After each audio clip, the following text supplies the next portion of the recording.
gue gak terlalu bagus soalnya nilai gue tuh I need somebody who can love me at my worst.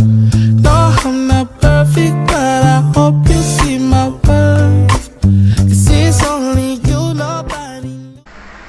Hai guys, welcome back to my channel. Jadi hari ini setelah berbulan-bulan sekian purnama akhirnya gue upload konten YouTube lagi. Dan gue pengen bagi tentang UKAI. Karena apa? Banyak banget yang DM, banyak banget yang WA, banyak juga teman-teman yang pas gue buka question di Instagram, kalian mau nanya apa nih seputar UKAI dan lain sebagainya. Mereka nanya tips and triknya, gimana itu UKAI, gimana hadapin hektik UKAI. Jadi hari ini gue mau kasih kalian dulu pengenalan nih soal UKAI. Jadi buat teman-teman yang belum tahu UKAI ini apa, jadi UKAI ini adalah Ujian Kompetensi Apoteker Indonesia. Hari ini gue bakalan kupas tuntas tentang UKAI. Check it out. Oke guys, jadi UKAI itu basically itu sebenarnya ada dua metode uji. Nah, UKAI itu bukan cuma tes CBT-nya aja. Nah, UKAI itu terdiri dari dua metode, yaitu MCQS atau Cognitive Based Test Multiple Choice, pilihan ganda. Itu yang biasanya kita sebut dengan UKAI CBT, Computer Based Test, ini menggunakan komputer. Dan juga ada metode OC atau Objective Structure Clinical Examination. Nah, itu dua jenis atau dua metode yang harus dilewati apoteker Indonesia supaya sah atau officially sebagai seorang farmasis. Nah, ujian apoteker sendiri berlandaskan beberapa peraturan atau undang-undang. Ini gue baca aja, soalnya itu gue gak terlalu hafal.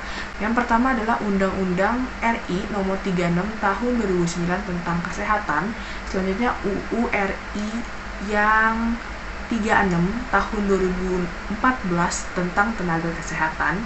Selanjutnya PPRI nomor 51 tahun 2009 tentang pekerjaan kefarmasian yang basically kalian udah tahu semua. Selanjutnya Permenkes RI nomor 889 tahun 2011 tentang registrasi, izin praktek, dan izin kerja tenaga kefarmasian. Ada juga tentang peraturan-peraturan lain yang seputar kesehatan dan tenaga kerja kefarmasian lainnya. Nah, jadi yuk kita kenalin dulu satu persatu ujian atau metodenya. Yang pertama kita akan bahas tentang UKAI. Apa sih itu UKAI? Nah, UKAI sendiri adalah penerapan uji kompetensi untuk apoteker yang berbasis nasional alias sumatif. Jadi itu udah ada standarnya, nilai standarnya. Nah, nilai standarnya ini biasanya kita sebut dengan NBL atau nilai batas lulus. Nah, di tahun gua, jadi kebetulan gua UKAI itu batch 10 kalau nggak salah, ingat, koreksi jika salah. Nah, gua itu UKAI Oktober 2021, dan batas atau nilai batas lulusnya itu NBL-nya itu adalah masih 52,5. Jadi belum naik. Kayaknya sih nggak naik ya, semoga jangan naik. Nah, UKAI sendiri itu masih 2 kali dalam 1 tahun. Jadi setiap 6 bulan ada ujian UKAI. Jadi buat teman-teman yang mungkin nggak lulus, nah yang nggak lulus itu biasanya disebut retaker. Jadi dia bakalan ngambil lagi, dan kita tuh bisa ngulang UKAI kalau kita nggak lulus itu selama 3 kali. Jadi sehabis itu kita akan disebut peserta mandiri. Koreksi jika salah. Jadi peserta mandiri itu kita membayar ulang kembali registrasi uangnya. Jadi waktu itu ada registrasi ke PN UKAI atau Panitia Nasional UKAI yang kita harus bayar registrasi awal untuk mengikuti UKAI.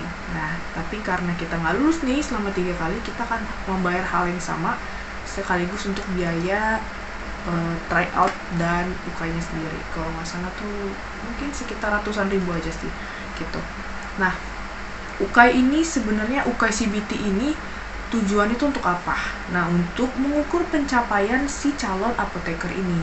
Apakah dari pengetahuannya, keterampilan, sikap, dan perilakunya itu sudah menggambarkan atau mencerminkan seorang apoteker yang baik, seperti itu. Nah, materinya itu atau kisi-kisinya atau tipe soalnya itu sebenarnya sudah dirancangkan atau sudah dibuat berlandaskan dengan blueprint atau cetak biru. Nah, blueprint ini seperti kisi-kisi atau penjelasan nih kira-kira soal apa sih yang akan dibahas, atau kira-kira materi apa yang akan lebih difokuskan pada saat si UKAI ini ada, UKAI CBT ini diadakan. Nah, penulis soal itu biasanya kita sebut dengan writer, dan penelaah soal atau yang akan melihat kelayakan soal ini kita sebut dengan reviewer, sedangkan kita pesertanya. Jadi si penulis soal akan membuat soal, biasanya tuh soal UKAI akan dikumpulkan dari beberapa universitas di Indonesia, bahkan hampir keseluruhan juga memberikan soalnya ke PN UKAI, dan PN UKAI atau reviewer akan menelaah atau akan melihat bahwa pantas nggak soal ini untuk masuk ke soal UKAI. Misalnya beberapa patokan atau beberapa syarat atau kualifikasi soal itu masuk di UKAI adalah soalnya tidak terlalu mudah dan soalnya tidak terlalu gampang, dan soalnya itu tidak terlalu panjang, dan selanjutnya juga soalnya itu tidak terlalu banyak menggunakan kata-kata yang tidak efektif dan terlalu ambigu, alias kata-katanya banyak yang membingungkan. Nah, itu biasanya nggak masuk ke soal CBT UKAI yang akan datang, seperti itu. Nah, soal UKAI sendiri itu terdiri dari 200 soal yang kita kerjakan selama 2 jam 10 menit. Jadi, kalau kata orang, kamu harus ngerjain soal 1 menit, nggak juga sih sebenarnya. Jadi ada beberapa soal yang mungkin kalau menurut kamu gampang, kamu bisa melewati itu bahkan kurang dari 1 menit, dan itu akan membuat tambahan waktu untuk soal-soal hitungan. Jadi bakal ada soal klinis. Jadi di UKAI itu sebenarnya ada soal klinis, farmasi klinis, dan juga ada soal farmasi industri, ada juga manajemen farmasi, ada juga undang-undang. Kalau misalnya kamu beruntung, nah kamu dapat undang-undang. Cuman waktu itu di batchku, jadi gue tuh UKAI day pertama, day 1, di sesi pertama juga, dan itu kebanyakan sih yang menurut gue tuh kebanyakan, ini feeling gue aja, tuh kebanyakan soal hitungan sih, manajemen farmasinya, dan soal farmasi industri.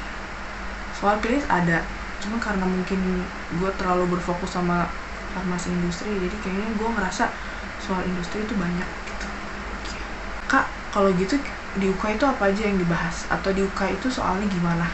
Nah, kita belajar dari blueprint UKAI atau kisi-kisinya. Ini gue bakalan bacain aja. Jadi ada beberapa tinjauan atau ibaratnya ruang lingkup si soal UKAI ini seperti apa.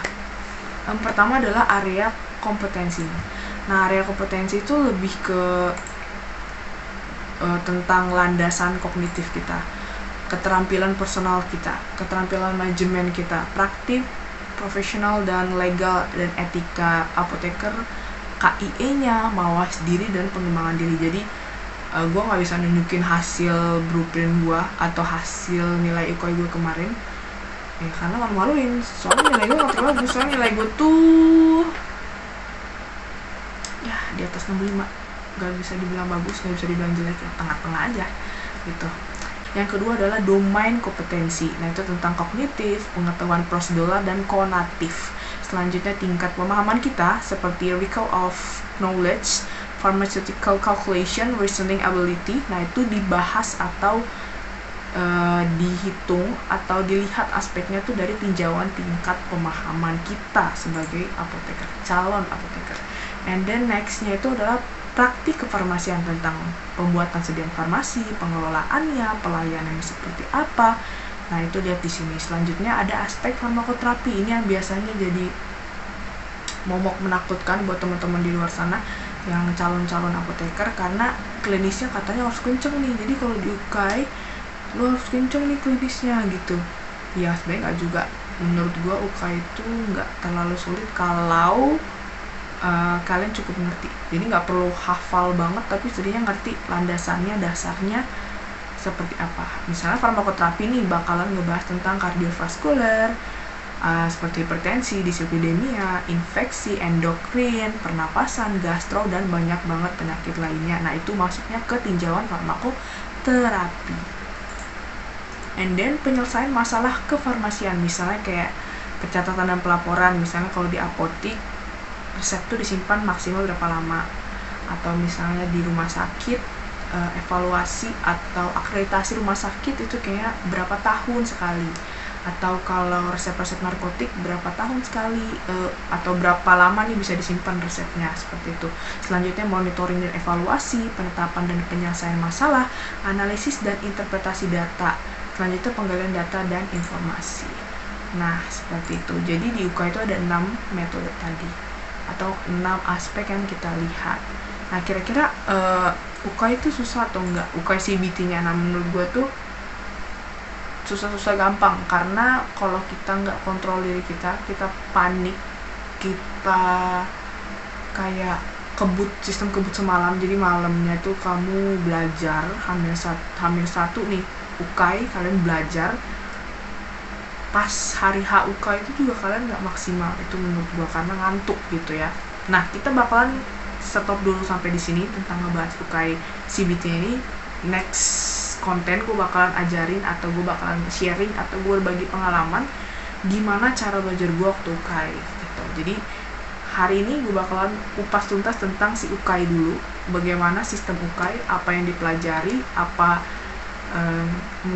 buat teman-teman yang cuma tahu UKAI itu pokoknya 6 bulan sekali, itu buat gue lulus, cuma sekedar sah doang, cuma sekedar gue harus lewat tanpa harus gue pikirin, oh ternyata UKAI itu tujuannya ini. Nah, gue bakalan jelasin dulu.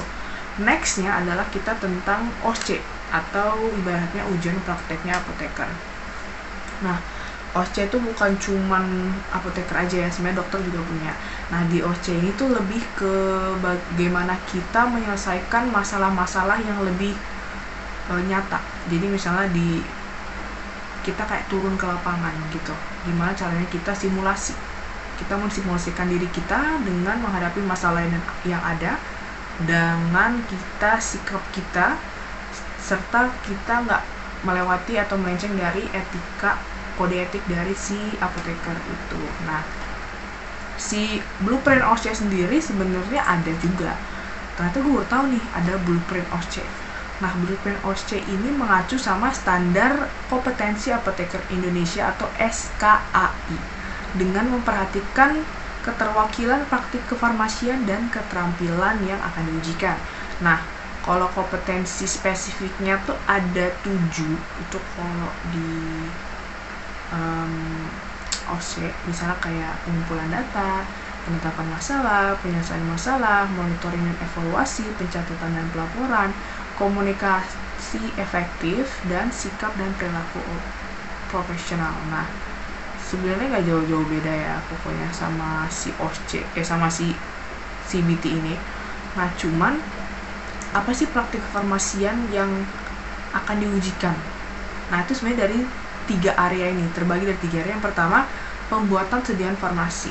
Nah, seperti kayak perancangan, produksi, QC, dan QA-nya tuh akan diujikan di OSCE. Misalnya, kalian ada namanya praktikum forcepat, formulasi sediaan semi padat atau padat. Nah, itu biasanya di OSCE juga diujikan. Misalnya gimana cara bikin basis krim, bikin base persediaan obat yang krim atau yang salep. Nah, itu biasanya diujikan di OSCE.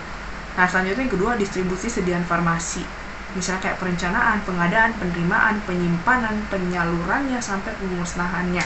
Nah, misalnya contohnya tuh kalau gua pas kelas OSCE waktu itu, maksudnya pas kelas pemantapan OSCE dari kampus, itu misalnya diajarin tentang pengadaannya. Pengadaannya misalnya kayak ngitung si jumlah obat, misalnya penggunaan obatnya, misalnya kayak safety stoknya gimana, atau gimana kalau ada kekosongan selama 1 bulan, itu gimana cara nanggepinnya. Ada hitungannya, ada rumusnya. Itu lebih ke rumus doang sih sebenarnya. Kita juga dituntut untuk bisa memanage atau mengatur ketersediaan si sediaan farmasinya. Selanjutnya yang ketiga adalah pelayanan sediaan farmasi. Misalnya, ini udah pasti banget kalian harus tahu sebagai apoteker, seperti semua medikasi, screening, analisis DRP, selanjutnya compounding sediaan farmasi, dispensing, sampai juga PTO ataupun MESO atau monitoring efek samping obat. Nah, itu seperti ya udah PO, pelayanan farmasi obat, atau KIE atau somedikasi. Jadi biasanya kalau di OSC itu ada pasien misalnya datang kucuk, dia bilang gejalanya tuh seperti ini, atau misalnya saya tuh matanya sakit nih atau perih nih gara-gara kena bulu kucing, kira-kira obatnya apa ya. Nah, itu lebih ke somedikasi. Biasanya kita kasih apa, kita lihat dulu, oh si pasien ini karena alergi kucing kah, atau emang karena debu aja, atau karena bakteri. Nah, itu harus kita telaah dulu, oh obatnya apa nih yang bagusnya, yang pastinya, yang pasnya apa. Selanjutnya juga kalau konseling tuh lebih ke penggunaan, gimana nih contohin ke pasien atau kita ngejelasin ke pasien dengan 3 prime question. Kita harus bertanya bagaimana harapannya, bagaimana cara penggunaannya, dan kita harus konfirmasi atau meminta pengulangan kembali dari si pasien apakah mengerti dengan pembahasan atau konseling kita. Nah, itu ada di KIE. Biasanya itu ngebahas tentang cara pakai insulin atau cara pakai Ventolin inhaler, atau biasanya juga supos, obat-obatan supos tuh biasanya masuk ke soal-soal OSC. Nah, itu dia sih kalau gua waktu OSC kemarin, karena masih COVID ya, jadi online. Jadi masih COVID online, jadi OSC-nya dilakukan dengan online via Google Classroom dan Zoom. Jadi yang tetap kalau station tetap 9 station kalau nggak salah ini kan. Ya, tetap ada 9 station. Total juga 10 station. Jadi 1 station untuk istirahat. Nah, itu kalau nggak salah istirahat 10 menit atau 15 menit gitu stationnya. Dan ini belum sumatif, alias ini belum dilakukan atau belum berbasis nasional. Jadi ini pure kampus yang selenggarakan, dan kampus bisa menentukan, dia berhak menentukan lulus atau tidaknya si calon apoteker ini. Nah, seperti itu. Dan menurut gua kalau di OSC entah kenapa menurut gua nggak terlalu sulit, karena gua udah terbiasa untuk berbicara sama orang. Jadi yang paling penting basic atau dasar yang kita harus punya kalau pas OSC adalah lu harus bisa ngomong, nggak malu gitu loh, kayak nggak malu kucing ngomong tuh kayak sepatah dua kata sebutuhnya aja. Karena kita apoteker dituntut untuk komunikatif, kita harus dituntut ramah, kita harus dituntut bener-bener kayak melayani dengan tulus. Tapi kalau lu cuma ngomong ya ini bu ya obatnya cuma dipakai satu hari satu kali aja ya bu ya udah. Jadi pasien tuh kayak ngerasa ini orang judes banget ya, atau ini orang nih kayaknya pelit ngomong banget gitu. Karena kita apoteker dituntut untuk nyaman, membuat pasien nyaman. Jadi kalau pasien nyaman, dia akan mempunyai kepercayaan sama kita. Kita akan membangun kepercayaan pasien sehingga pasien itu kalau lagi sakit juga dia akan balik ke sini, balik ke kita, tanpa kita harus melakukan promosi besar-besaran gitu. Jadi di OSC kita harus punya basic ngomong atau basic nggak boleh malu-malu gitu loh. Intinya nggak boleh malu-malu, tapi nggak malu-maluin juga. Selanjutnya yang kedua, harus sering-sering ini sih, maksudnya kayak mungkin enak ya buat teman-teman yang punya pengalaman kerja di apotek atau di rumah sakit atau pokoknya di tempat manapun udah ada basic, dia enak. Jadi pas udah ada masalah atau kasus, dia langsung kayak bisa, oh ini mah obatnya ini. Nah, beda kalau orang-orang yang kayak gue. Jadi gue dulu tuh belum pernah kerja, gue cuman basic dari magang. Terus gue belajar dari mana? Nah, gue belajar dari, ini nggak bohong ya, gue belajar dari iklan di TV. Itu gue sering banget lihat, misalnya kayak, oh kalau sakit mata tetrahydrozolin nih yang mereknya Enstol, and then atau kalau mah Antasida dan beberapa merek lainnya. Itu gue belajar dari iklan, sumpah tuh gue belajar dari iklan. Yang kedua, dulu waktu S1 gue suka banget buka buku memes. Jadi kalau kalian tahu buku memes itu yang tiap berapa tahun itu ada periode atau volume yang baru. Jadi gue kebetulan punya volume yang udah lama banget, tahun 2016 atau 2017 itu. suka ngelihat aja, karena kan pertama tuh warna-warni, dan itu gue ada mereknya juga, ada kandungan obatnya, jadi kayak oh ternyata obat ini isinya ini, jadi suka baca aja, suka melihat aja tapi nggak hafal, cuma lama kelamaan kayak oh iya. Dan gue lebih ngerti lagi pas gue magang.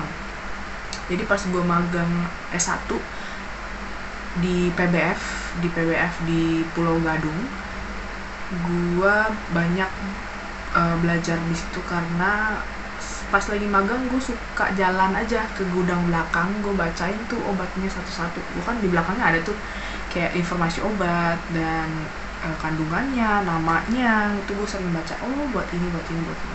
Itu gue baca dari abjad A sampai ke belakangnya itu Z, sampai dari ke kulkas-kulkasnya. Di kulkas kan ada obat-obatan yang memang harus simpan di kulkas atau di cooler atau di chillernya tuh, gue sampai baca. Emang diajarin sama emak gue gitu, jadi kebetulan emak gue juga seorang farmasi, jadi beliau mengajarkan bahwa lu kalau mau belajar udah baca aja dulu, pasti nanti orang terbiasa. Oke, jadi gue baca, dan gue banyak belajar juga waktu di PKPA, rumah sakit apotik dan dinkes juga sih.